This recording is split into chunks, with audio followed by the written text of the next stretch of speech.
Hello guys and welcome back to our channel. मैं हूं आप लोगों का नुमान और आज हम लोगों ने HTML में अपने मॉड्यूल 5 को डिस्कस करना है, जिसमें हम लोगों ने लिस्ट और नेस्टेड लिस्ट को HTML में देखना है। तो टाइम को वेस्ट किए बगैर चलते हैं अपने VS कोड में और स्टार्ट करते हैं कोडिंग करना। लेकिन इस कोडिंग करने को स्टार्ट करने से पहले आप सभी लोगों से रिक्वेस्ट है कि जो लोग हमारे चैनल पर नए हैं हमारे चैनल को सब्सक्राइब करें और वीडियो अच्छी लगे तो वीडियो को एक लाइक कमेंट और आने वाली वीडियोस के नोटिफिकेशन के लिए बेल आइकन को प्रेस करना मत भूलिएगा। मैं यहाँ पर आ चुका हूँ अपने VS कोड में और यहाँ पर सबसे पहले तो हम लोग अपने टाइटल को सेट कर लेते हैं, और क्योंकि हमारा आज की लिस्ट की क्लास है तो हम लोग इसको लिस्ट में रख लेते हैं और Alt Z से टेक्स्ट को हम लोग कर लेते हैं रैप, ताकि हमारा नीचे वाला जो हॉरिजेंटल बार है वो विजिबल ना हो। तो सबसे पहले हमारे पास जो लिस्ट आती है वो होती है हमारी ऑर्डर लिस्ट। ऑर्डर लिस्ट में हम लोग बेसिकली OL टैग का इस्तेमाल करते हैं। OL stand from order list. इस OL टैग में हम लोग कुछ चीज़ें नेस्टेड करते हैं। लास्ट सेक्शन में जहाँ पर हम लोगों ने इमेज और एंकर टैग को नेस्टेड किया था, अगर आप लोगों ने वो लास्ट क्लास नहीं देखी तो प्लीज़ हमारे लास्ट सेक्शन को ज़रूर वॉच करें। अब यहाँ पर हम लोग क्या करेंगे, यहाँ पर हमारा ऑर्डर लिस्ट एक पेरेंट कंपोनेंट है या कह सकते हैं एक पेरेंट टैग है, और इस पेरेंट टैग में हमारे पास एक चाइल्ड टैग आएगा जिसका नाम है li stand from list item. और इसके अंदर हम लोग अपने लिस्ट के आइटम्स रखते हैं, जैसे कि यहाँ पर मैं रखता हूँ एप्पल और इसको सेव करें। एंड नाउ अगर मैं यहाँ पर चलता हूँ अपने लाइव सर्वर को ओपन करता हूँ तो हमारे पास यहाँ पर एक 1 और एप्पल शो हो जाएगा। और इसी तरीके से अगर हम लोग इस चीज़ को डुप्लीकेट कर देते हैं, जैसे कि मैं यहाँ पर इसको 1 एंड 2 टाइम और यहाँ पर मैं यहाँ पर इसको ऑरेंज और यहाँ पर मैं इसको कर देता हूँ बनाना एंड सेव करते हैं, तो यहाँ पर हमारे पास 3 आइटम्स जो है वो एज अ लिस्ट में आ चुके हैं। और ऑर्डर लिस्ट का मीन यही होता है कि ये हमारे पास एक ख़ास ऑर्डर में स्टार्ट होते हैं। सो ऑर्डर लिस्ट कोई इतनी ज़्यादा मुश्किल होती नहीं है। यहाँ पर मैं आप लोगों को अगेन समझा देता हूँ अपने कमेंट्स में। जो हमारे पास OL है ये है हमारा पेरेंट टैग। इस पेरेंट टैग के इनसाइड हम लोग लिखेंगे चाइल्ड टैग, और हमारा जो चाइल्ड टैग है वो हमारा है li stand from list item और OL स्टैंड फ्रॉम ऑर्डर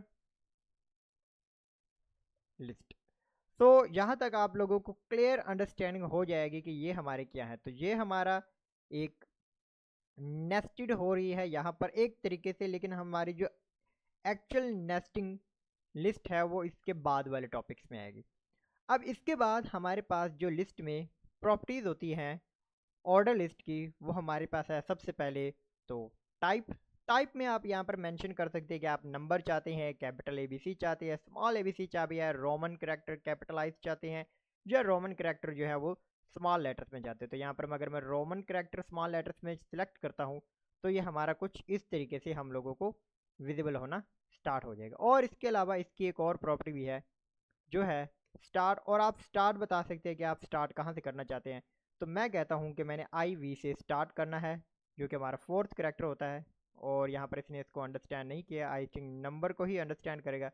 तो यहाँ पर हम लोगों ने 4th कैरेक्टर से इसको स्टार्ट किया और ये 5 और 6 आगे बढ़ा। इसी तरीके से अगर आप नंबर रखते हैं टाइप में तो आप यहाँ पर क्लियर देख सकेंगे कि हमारा ये 4, 5 और 6 से स्टार्ट हो रहा है। तो ये होती है हमारी स्टार्ट प्रॉपर्टी हमारे OL टैग में।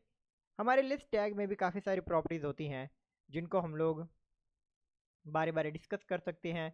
और इसके अलावा हमारे पास और भी काफ़ी कुछ होता है, आप चाहें तो गूगल से सर्च कर सकते हैं इनकी प्रॉपर्टीज़ के बारे में। आप लोगों को काफ़ी सारी प्रॉपर्टीज़ जो होंगी वो विजिबल हो जाएगी।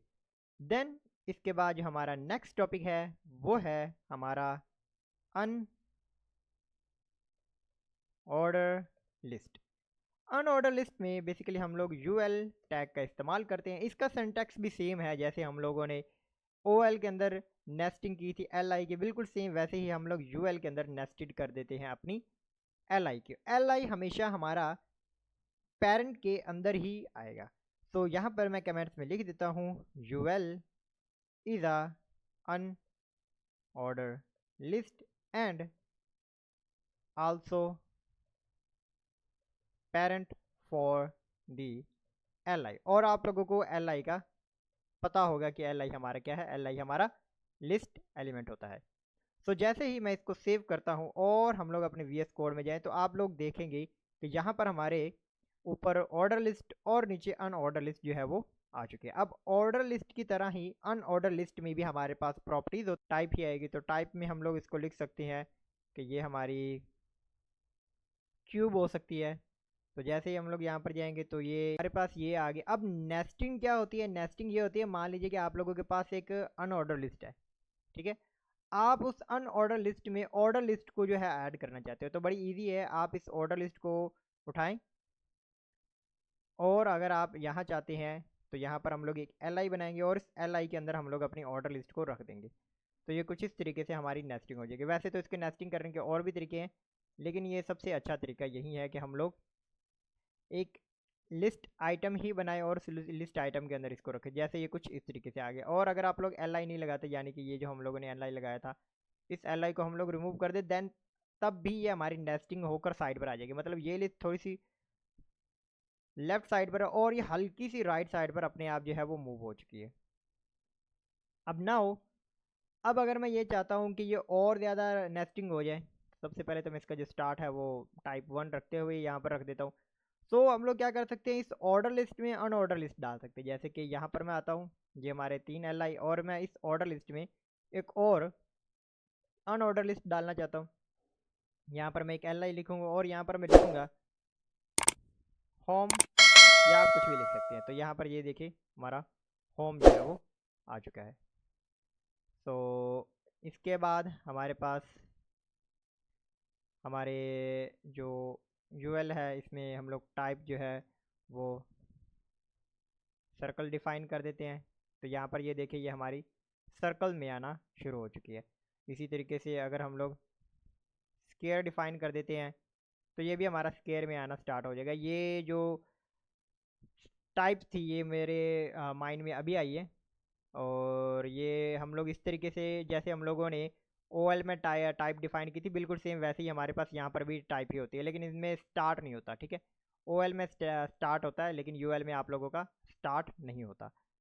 देन यहाँ तक हमारी हो चुकी है लिस्ट और यहाँ पर हमारी नेस्टेड लिंक्स भी हो चुकी है। अब हमारे पास एक प्रैक्टिकल क्वेश्चन है कि हम लोगों ने एक लिस्ट बनानी है, ऑर्डर लिस्ट, और उस ऑर्डर लिस्ट में हम लोगों ने LI को जो है वो 3 टाइम प्रिंट करना है। तो आप अगर काफ़ी टाइम एक ही चीज़ को, कंपोनेंट को प्रिंट करना चाहते हैं तो आप लिख सकते हैं कंपोनेंट का नाम और फिर साथ उसको स्टैरिक एंड देन जितनी दफ़ा उसको प्रिंट करना चाहते हैं उसका नंबर, एंड देन इंटर का बटन दबाएंगे तो वो उतनी दफ़ा हमारा क्रिएट हो जाएगा। तो यहाँ पर मैं सबसे पहले लिखूँगा home, about and contact us, and इसको किया सेव। और जैसे ही हम लोग जाएंगे तो यहाँ पर हमारे ये आ चुके हैं।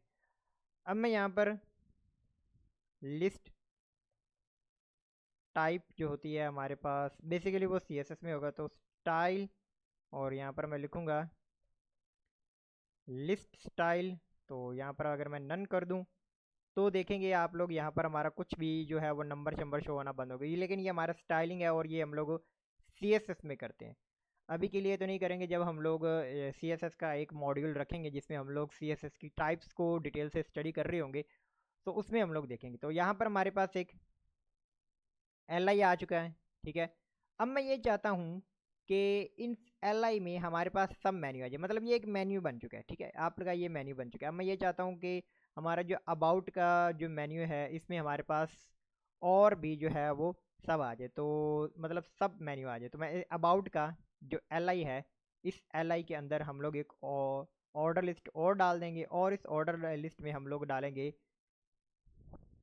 अबाउट मी, सॉरी इसको मुझे रखना था LI में, और अगेन मैं स्टैरिक और 2 का प्रिंट करूँगा, स्टैरिक एंड 2, और यहाँ पर मैं लिखूँगा मी और मैं लिख दूँगा माई सेल्फ।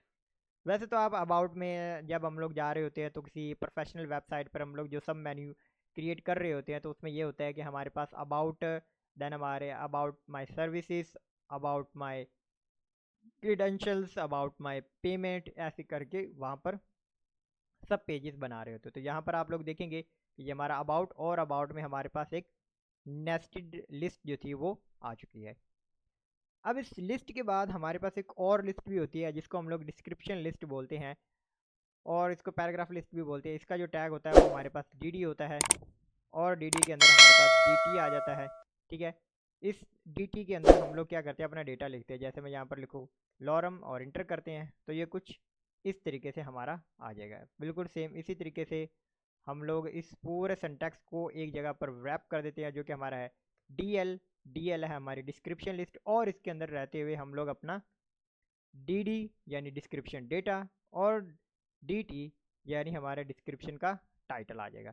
तो क्या होता है कि हम लोग अपने डिस्क्रिप्शन का टाइटल यहाँ पर लिखेंगे। जैसे मैं यहाँ पर लिखूँगा होम, और यहाँ पर फिर मैं लॉरम में कुछ चीज़ टाइप कर दूंगा तो ये हमारा टाइटल आ गया, और इस डेटा में हमारा ये होम आ चुका है। एंड देन जैसे ही हम लोग प्रिंट करेंगे तो यहाँ पर ये हमारा टाइटल और ये हमारा होम आ चुका है। इसके अलावा हम लोग इसको लिखने का ये भी तरीका होता है कि हम लोग डी यहाँ से हटाकर यहाँ पर जो है डी का यूज़ कर लें, और यहाँ पर ये ऑटो कंप्लीट वाला फीचर था जिसकी वजह से ये आ गया। अब इसको हम लोग ख़त्म कर देते हैं। एंड नाउ तो इस तरीके से ये हमारा कुछ साइड पर करके आ जाएगा, मतलब आपका टाइटल एक साइड पर आ गया और आपका ये लिस्ट एक साइड पर आ गया। अब आप इसको जो है डुप्लीकेट कर सकते हैं। जैसे मैं इसको कॉपी कर लेता हूँ और नाउ नीचे लेकर आते हैं, तो टाइटल में यहाँ पर मैं दे दूँगा अबाउट, और इसको सेव रखते हैं। तो यहाँ पर मैं ऊपर इसके साइड पर लिख देता हूँ about lorem. Okay, and now save करते हैं तो ये हमारा आ गया अबाउट लॉरम वाला पार्ट, और ये हमारी आ गई डिस्क्रिप्शन लिस्ट। तो डिस्क्रिप्शन लिस्ट का मैं अगेन आप लोगों को स्ट्रक्चर बता देता हूँ क्योंकि थोड़ा सा कॉम्प्लेक्स है। इसमें आप लोगों के पास 3 टैग्स होते हैं जिनको आप लोगों को समझना होता है। तो सबसे पहले मैं इसको बंद करता हूँ। सबसे पहले जो हमारे पास पैरेंट होता है वो होता है D L stand from description list. फिर इसके बाद अगर आप लोग टाइटल डालना चाहते हैं तो वो होता है डी होता है डिस्क्रिप्शन टाइटल, जहाँ पर हमारा टाइटल ऊपर आ जाता है। तो यहाँ पर अगर मैं इस तरीके से लिखूंगा तो ये मेरा टाइटल होगा, और ये एक्सट्रीमली लेफ्ट साइड पर होगा, यानी एक्सट्रीम लेफ्ट साइड पर ये हमारा आएगा।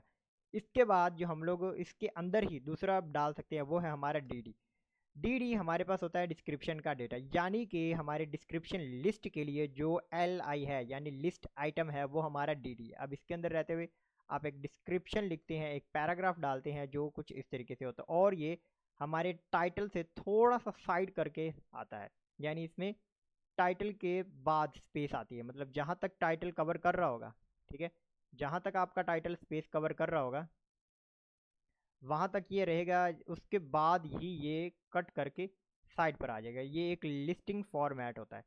इसी तरीके से हम लोग इसको कॉपी कर लेते हैं एंड अगेन पेस्ट करते हैं, और यहाँ पर मैं इसको कर दूंगा अबाउट, एंड इसको किया सेव, और वापस चलते हैं तो आप देखेंगे कि यहाँ पर हमारा अबाउट का डिस्क्रिप्शन जो है वो आ रहा है। तो I hope guys you will enjoy this video, और अगर आप लोगों को ये वीडियो बहुत ज़्यादा इन्फॉर्मेटिव लगी हो तो प्लीज़ हमारे चैनल को सब्सक्राइब करें, इस वीडियो को लाइक करें, और आने वाले वीडियोस के लिए बेल आइकन को प्रेस करना मत भूलिएगा। याद रखें, एक लाइक एक प्रेयर के बराबर होता है अकॉर्डिंग टू यूट्यूब एल्गोरिथम। मिलते हैं अगली वीडियो में, अभी तक सिर्फ इतना ही।